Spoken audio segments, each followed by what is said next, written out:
Aujourd'hui, nous plongerons dans le monde de la Russie ancienne pour dévoiler les secrets des traditions nuptiales, remplies de magie, de superstitions et de règles strictes pour le choix de la mariée. Pourquoi en Russie préférait-on les femmes corpulentes plutôt que les femmes minces? Comment se déroulait réellement la première nuit de noces? Les réponses à ces questions nous attendent.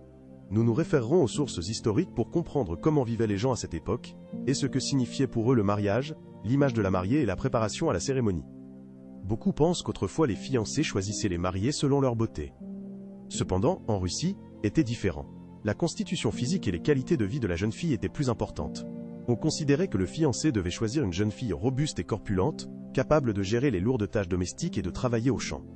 Une telle femme devait assurer le confort familial, veiller à la maison et s'occuper de la santé et de l'éducation des futurs enfants. Selon les données historiques, les fiancés prêtaient également attention au caractère de la jeune fille, à son teint rosé, à ses tresses entrelacées et à sa moralité.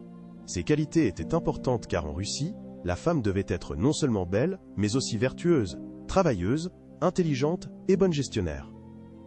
La préparation au mariage durait des semaines, parfois des mois. La cérémonie exigeait une organisation minutieuse, des tenues spéciales pour les jeunes mariés et des plats festifs préparés par l'hôtesse.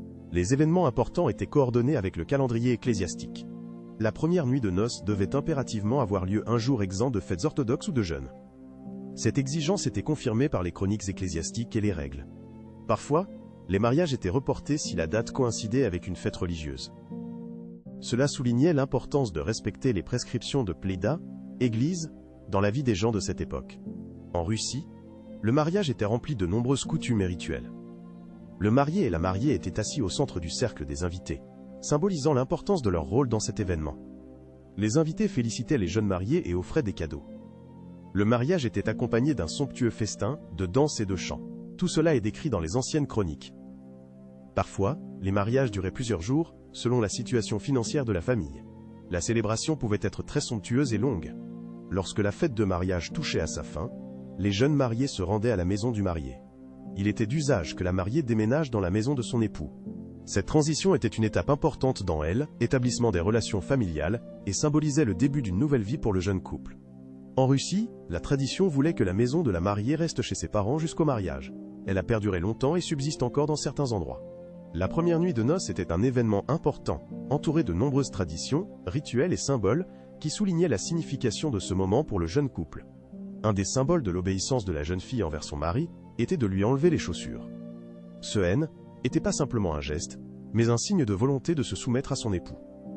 Les sources historiques racontent qu'avant de se coucher, la jeune fille demandait toujours la permission à son mari, ce qui était une manifestation de respect et d'obéissance.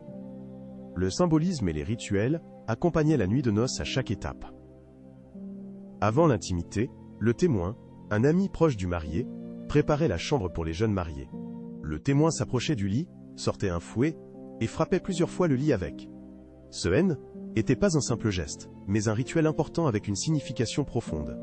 Le fouet symbolisait la purification et la préparation à une nouvelle étape de la vie, protégeant le jeune couple des forces magiques et impures, les aidant à commencer leur vie de famille. Ces rites, y compris le coup de fouet, avaient pour but de protéger les jeunes mariés et de les aider au début de leur vie commune, selon l'avis des historiens. Les jeunes mariés restaient seuls dans la chambre, qui était fermée. Leur intimité était surveillée par un gardien, un veilleur chargé de les protéger des étrangers et des mauvais esprits. Dans les chroniques russes anciennes, les gardiens jouaient un rôle important. Empêcher l'intrusion des étrangers et préserver l'atmosphère magique de cette nuit spéciale. La symbolique de la descendance était extrêmement importante pour chaque famille. En Russie, il existait de nombreux rites visant à attirer la fertilité et le bien-être. Une des traditions consistait à placer des bûches sous le lit des jeunes mariés. Ces bûches symbolisaient la future descendance de la famille. Plus il y avait de bûches sous le lit, plus, selon les croyances, d'enfants naîtraient dans la famille. Ces bûches servaient de talisman pour la nouvelle famille. De plus, pour le dîner, on servait aux jeunes mariés du poulet avec du pain. Ce rituel était considéré comme porteur de fertilité et est mentionné dans les traditions populaires. Les chroniques décrivent souvent que sur les lits des jeunes filles reposaient des sacs de farine ou des gerbes de seigle, servant de talisman contre la malédiction et les forces maléfiques. Les coutumes strictes accordaient une importance énorme à la vérification de la virginité de la fiancée, ce qui était une partie importante de la vie conjugale en Russie. Si une fille n'était pas vierge, cela pouvait affecter sa position et son traitement dans la famille, selon les anciennes coutumes.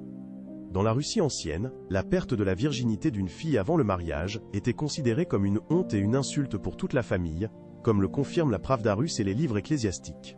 Si la fille N n'était pas innocente, elle était immédiatement chassée et retournée chez ses parents, ce qui apportait une énorme honte à la famille et fermait la porte à un nouveau mariage. La seule issue pouvait être de changer de lieu de résidence, déménager dans une autre ville ou village, pour tenter de recommencer la vie sans jugement. La vérification de la virginité de la fille était très rigoureuse et avait une grande importance, comme décrit dans les textes historiques et les légendes populaires. La fille portait une chemise claire pour que les traces de sang soient visibles. Leur absence signifiait un rejet immédiat par le fiancé. Si aucune trace de sang N était présente, le fiancé chassait la fille et sa famille devenait l'objet de moqueries et de condamnations publiques. Les traditions nuptiales et matrimoniales de la Russie ancienne impressionnent par leur unicité et sont remplies d'un symbolisme profond et de signification. Ces rites N n'étaient pas simplement un rituel quotidien, mais un moyen de transmettre des connaissances, des croyances et des valeurs importantes. Les sources historiques et les chroniques confirment l'importance de chaque détail dans le processus de création d'une famille en Russie ancienne. Beaucoup de ces traditions ont influencé les coutumes matrimoniales ultérieures dans d'autres cultures, conservant ainsi leur importance. En Russie ancienne, le mariage était bien plus qu'une célébration. Était un rituel plein de magie et de symbolisme. Chaque geste et chaque mot avait une signification importante et la préservation de ces coutumes assurait une vie heureuse et fructueuse. La vie dans le nouveau statut de mari et femme apporte de nombreux changements et découvertes. Les deux commencent à apprendre à se comprendre plus profondément et à construire un avenir commun.